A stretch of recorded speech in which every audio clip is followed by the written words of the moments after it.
Bienvenue à tous sur Rewind the 80s, la chaîne YouTube. Sur cette chaîne, on s'intéressera à des sujets comme le cinéma, les jeux vidéo, la pop culture, la nostalgie, la collection en général et à bien d'autres sujets. Et aujourd'hui, on s'attaque à un gros morceau, les POG.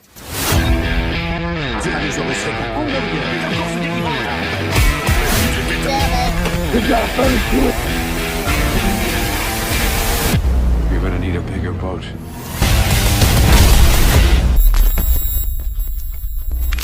Nouvelle aventure pour moi, pour vous aussi, si vous me suivez déjà sur une autre plateforme. Je tente cette expérience pour vous proposer un nouveau format où on pourra prendre un peu plus de temps et se poser autour d'un sujet afin de le développer un peu plus que sur mon compte Instagram. Commencer par les POG, ça me semble logique car c'est un peu l'essence de ma collection. J'ai toujours été collectionneur d'objets liés au cinéma ou à la pop culture. Et ce qui m'a lancé dans la collection d'objets anciens, c'est vraiment les POG. Au milieu des années 90, le monde a connu une véritable POG-mania, le jeu qui a marqué toute une génération. Alors quand je suis retombé sur un vieux booster il y a quelques années, ceux que j'achetais moi quand j'avais 8 ans au bureau de tabac, il y a eu un effet magique. De revoir ce sachet avec ce visuel que j'avais complètement oublié pendant des décennies m'a provoqué une sensation très spéciale. Je crois que les collectionneurs d'objets anciens, on a déjà tous ressenti ce sentiment. Très vite, il a fallu que je me le procure, que je m'en procure d'autres. Après, je suis tombé sur d'autres objets un peu insolites qui m'avaient complètement échappé à l'époque, un peu nuls, inutiles. J'ai quand même voulu les avoir.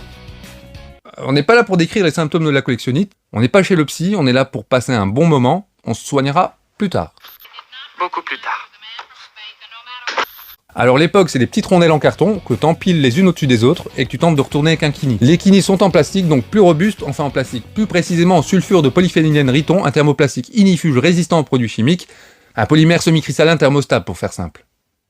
Donc en plastique, plus robuste, mais ça t'empêchait pas pour autant de les éclater contre le macadam. Mais voilà, leur confection est faite pour que tu puisses retourner plusieurs POG d'un seul coup. Tu pouvais jouer à deux, mais également à plusieurs, c'est plus ou moins illimité en fait. On pouvait retrouver des cercles de gosses agenouillés dans les cours de récré, mais gigantesques. Ouais, en parlant de gosses agenouillés, je me souviens qu'à cette période, on a dû jouer au POG, je sais pas, pendant 2 ans à peu près. C'était une vraie année quand ta mère t'achetait une nouvelle paire de baskets, parce que dès le premier jour, quand tu joues au POG, tu niques le bout de tes pompes. À la première récré de 10h, t'essayes d'adopter une nouvelle position en te mettant accroupi, pour pas te faire fracasser entre midi quand tu rentrais, parce que, ouais, ta mère, quand elle t'achète de nouvelles pompes, c'est l'œil de Moscou. Elle te surveille les yep pendant 2 semaines. Mais cette nouvelle position, elle te perturbait, elle te niquait tout ton jeu. Tu perdais tous tes moyens, tous tes POG, à un moment donné, il fallait faire un choix, quoi, ta mère ou tes POG. Donc tu reprenais très vite ta bonne position et tant pis pour ta mère. Le genou droit à terre, le pied gauche à plat, c'était ça la vraie position. Le jean troué, les pompes râpées, c'était à ça qu'on reconnaissait un vrai pogger. Ah, et à la banane aussi. Ou à ce genre de compartiment cylindrique où tu rangeais tes POG, tu l'accrochais à ta ceinture. Pour jouer, même si elles sont très simples, il existe quand même quelques règles. La façon de tenir son kini pour commencer. Je sais pas si c'était partout pareil, mais dans mon patelin ça faisait débat. Il était strictement interdit de le lancer sur la tranche. C'était considéré comme de la triche. Tu devais le prendre bien à plat, le lancer sur les POG comme ça, et si t'avais la classe, tu le reprenais au rebond. Ça t'évitait que ça retombe sur les POG déjà retournés. On dirait pas comme ça, mais c'est super technique de jouer au POG. Hein. Ça pourrait devenir un sport olympique ce truc. Un peu comme au morpion, l'ordre de passage est déterminant. Le premier qui va lancer son kini peut prendre un vrai avantage. Alors, un peu à la manière d'Harvey Dent, on tire à pile ou face avec notre kini, ou plutôt à pile ou POG. D'ailleurs, j'ai jamais su quel côté des piles et quel côté était POG sur ce truc. D'ailleurs, je gagnais jamais à pile ou POG. En France, ils étaient édités par la société Avimage. Ils sont sortis à la fin de mon CE1, donc je dirais pour le printemps 95. La série numéro 1 était constituée de 100 POG, était accompagnée de 7 albums. Pas une qualité de malade, mais on l'aimait bien. Je me rappelle qu'on disait que certains étaient assez rares, mais c'était complètement du pipeau ça. Ils étaient tous édités à la même échelle et à des quantités gargantuesques. Ouais, j'ai voulu me la jouer Kill Bill et placer gargantuesque. That's right. Je vous montre les plus beaux de la série. Alors on y trouvait des brillants, comme vous pouvez le voir, il y a des illustrations un peu barrées qui partent dans tous les sens. Un coup on a des dinosaures, des têtes de mort. On a même, attention, tenez-vous bien, des animaux anthropomorphes, bioniques, surfeurs. What the fuck, c'est un vrai délire. Le pire c'est qu'ils sont super beaux en plus. Mais on a un personnage qui se détache de tout ça et qui répond au nom de Pogman. Clairement la mascotte, sorte de Captain Caverne ou de Robinson qui aurait échoué sur une île à Hawaï. Un peu bizarre aussi ce perso, je l'adore hein. Faut quand même avouer qu'on sait pas vraiment ce que c'est. Il a un gros pis violet, ne jugeons pas les nez ici, je vous le dis tout de suite.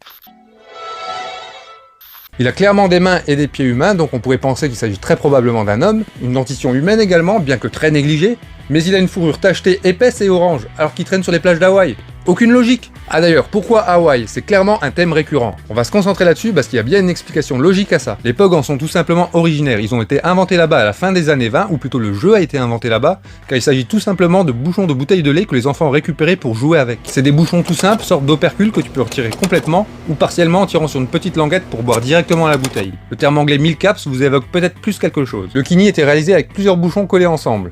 La languette et l'agrafe avaient un côté sympa parce qu'elles pouvaient provoquer un effet ressort au bouchon. Mais c'est en 1991 que le jeu a pris un véritable tournant. Blossom Galbiso, une enseignante hawaïenne qui exerçait sur l'île de Maui, elle c'est clairement Zinedine Zidane pour ceux qui collectionnent l'époque, Zizou Christ comme dirait Jamel. Galbiso a appris à ses élèves à compter avec ses bouchons et ce jeu auquel elle jouait lorsqu'elle était petite. Pour ses cours, elle se servait de bouchons de la marque Alicala Dairy qui produisait entre autres un jus de fruits hawaïen composé de passion, d'orange et de goyave, qui forme l'acronyme POG. On peut d'ailleurs retrouver la mascotte Poglodyte qui deviendra plus tard Pogman. Tiens d'ailleurs Poglodyte. Clairement un jeu de mots avec troglodyte. Donc Pogman est bien un homme des cavernes. On avance! Alors pourquoi appeler ce jeu plus particulièrement Pog? C'est en fait les élèves de Galbiso qui l'ont rebaptisé eux-mêmes, sans raison particulière, certainement parce qu'ils trouvaient le design de cette capsule plus accrocheur. Le jeu a commencé à se populariser dans tout l'archipel jusqu'à avoir un tournoi annuel. C'est à celui de 1993 à Honolulu, The Hawaiian Milk Cup Summer Slam, ça le fait hein. The Hawaiian Milk Cup Summer Slam que des représentants de différentes marques ont remarqué le jeu. C'est dès la rentrée 93 qu'Alan Ripinski, spécialiste en marketing et homme d'affaires, a racheté les droits et la marque POG auprès d'Alicala Dairy, qui n'était encore jusque-là qu'un terme générique. Il fonda la World POG Federation. The World POG... Non, c'est bon, j'arrête. J'arrête, c'est bon. Promis.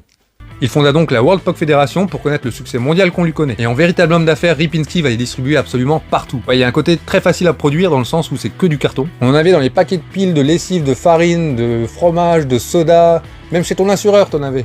Plus de 300 millions de pochettes ont été vendues en moins de 18 mois. Dès le départ, le gars savait très bien que la concurrence serait forte et agressive. Lui, ce qu'il avait, ce qui faisait sa force, c'était le nom. Donc il a joué dès le départ sur le fait qu'il y aurait des vrais POG et qu'il fallait se méfier des faux. Tu retrouvais quasiment partout les mentions 100% authentiques, POG le vrai, attention aux faux, te dit même de vérifier que le logo World POG Federation figure bien au verso de ton POG avant de jouer. Et c'est con, mais cette technique marketing ça marchait parce que quand on jouait avec mes potes, je me rappelle que celui qui voulait te mettre un putain de cap sous de flippo, bah t'en voulais pas. Bah ok, je veux bien jouer, mais tu me mets 3 de tes merdes et moi je mets qu'un seul POG original, sinon je joue pas. J'en rigole, mais encore aujourd'hui, dans ma collection, j'ai que des POG et je voudrais certainement pas autre chose. Même un POG où il n'y a pas Pogman, ça me démange. Allez, il est temps que je vous montre un peu ce que j'ai.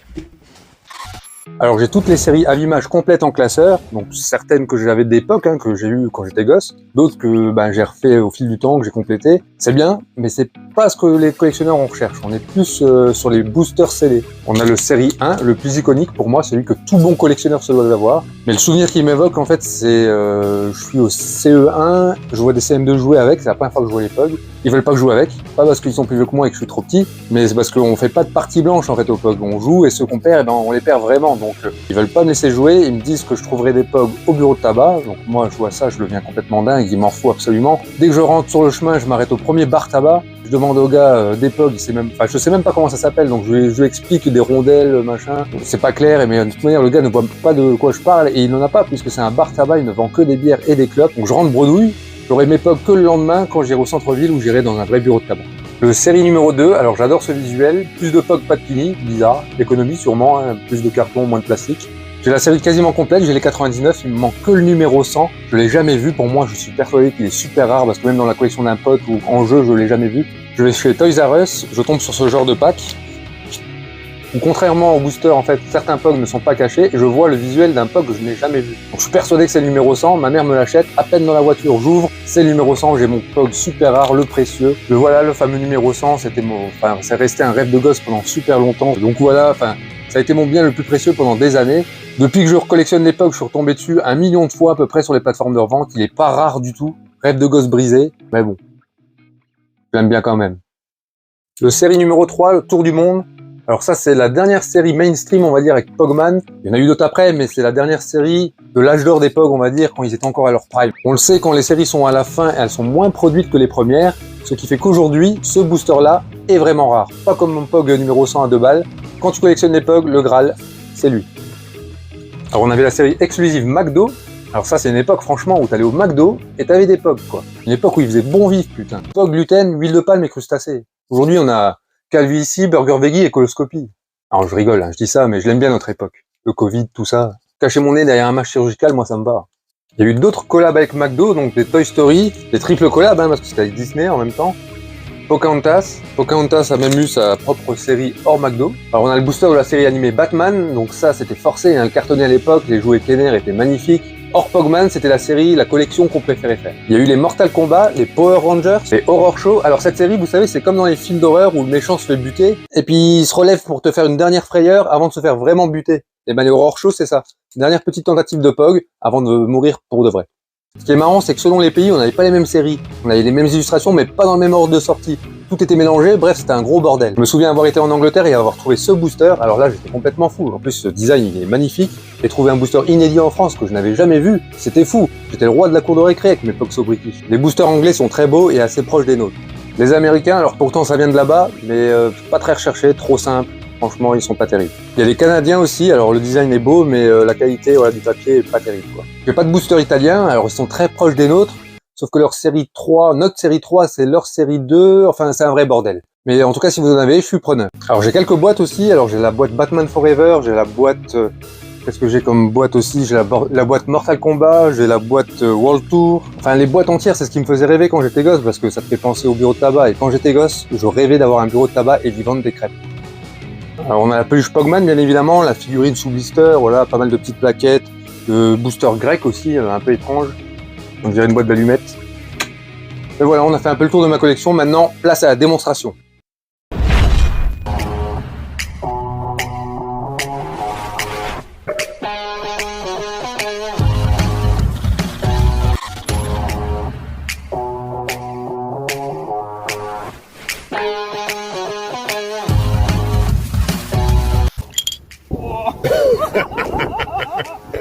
Elle souffle fort, tu dois pas parler, toi. Toi, t'es Martin Scorsese. Dis, je vais me refaire. On en rejoue 5. Avec un rat? Un brillant. Et un déglingué. Aussi pareil. Oh la vache. Tu te rappelles qu'on était aussi mauvais que ça? Moi, j'étais le meilleur dans mes souvenirs. Toi, t'étais nul. C'est vrai que là, j'étais pas... À part le vent, là, putain, c'est totalement raté, quoi. Ah, c'est parti, là. On a 4 caps.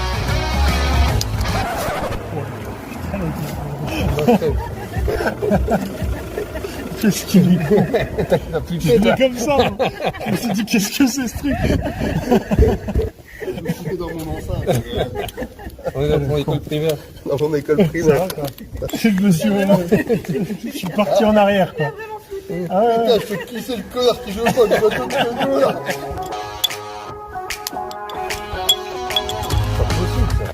Et j'étais nul comme ça, tu te rappelles que j'étais nul? Ouais, je m'en souviens très bien. Ouais, je crois que j'étais le meilleur du petit village. Non, je pense que c'était quelqu'un d'autre. Ouais. C'était pas toi. Ça arrive rarement, ça. Il a fait un plat en poc. Tu savais qu'on faisait des plats en poc? C'est la première fois que ça m'arrive. C'est le bikini encore. Regarde, il est chaud avec le bikini. Allez. Putain, mais c'est pas vrai. Mais c'est un jeu. C'était compliqué quand on était petit? Non. Ça, c'est le mien, ça. Ouais. Ah non, mais c'est plus compliqué pour moi. C'est pareil. Non, tout d'un Le bikini avec la tranche, tout à fait. Et ça, c'est pas de la Je pense sauce. que là, on galère de ouf. Je suis sûr que Julien, il le tenait comme ça, lui. Ouais, Regarde, tu les c'est éclates, vrai. t'en as C'est un vrai quand qu'il tu faisait fais comme ça. ça, ouais. Toi Moi je faisais un truc. Ah, je me souviens, tu faisais un mouvement de bras, mais... Ah oui, comme ça. ouais, Oui, c'est ça. oui, c'est vrai, il Il faisait prenait ça, comme ça. Comme ça. un petit angle, un petit effet. Ça, ouais, c'était ça. Il niquait tous, hein. Ils se retournaient tous d'un coup. T'as pas le pirate là? Parce que lui, il avait le pirate. Ouais, toi, t'avais un pirate. Un pirate rouge. Ah putain, ouais. On en a parlé tout à Ah, l'heure. c'est pour ça que j'ai pas réussi. C'est de la vraie merde. Alors c'est un phénomène qui est connu, la formation et l'éclatement d'une bulle spéculative, les POG ne seront malheureusement pas épargnés, bien qu'ils n'aient jamais réellement disparu puisqu'ils ont été utilisés entre autres par les soldats américains en Afghanistan comme monnaie d'échange, ils ont fait leur retour en France il y a quelques années, mais sans jamais retrouver leur succès d'antan. C'est un peu triste quand on y pense, même un peu bizarre parce qu'on a un sentiment un peu partagé, c'est comme pour l'histoire de Ray Kroc et des frères McDonald. Tout ça part d'une maîtresse d'école qui veut enseigner les maths à des enfants avec de simples bouchons de bouteilles de lait. La récup, ça n'a aucune valeur, plutôt ça n'a que de bonnes valeurs, ou ça part de deux frères qui veulent travailler en famille, servir de bons repas rapidement à d'autres familles. Tout ça est repris par un riche homme d'affaires qui va s'enrichir avec cette belle idée qui n'est pas la sienne. Mais comment pourrait-on en vouloir à ces riches hommes d'affaires, nous, fans de pop culture et grands nostalgiques, qui sans eux n'aurions jamais vu l'ombre d'un Kini ou d'un Happy Meal?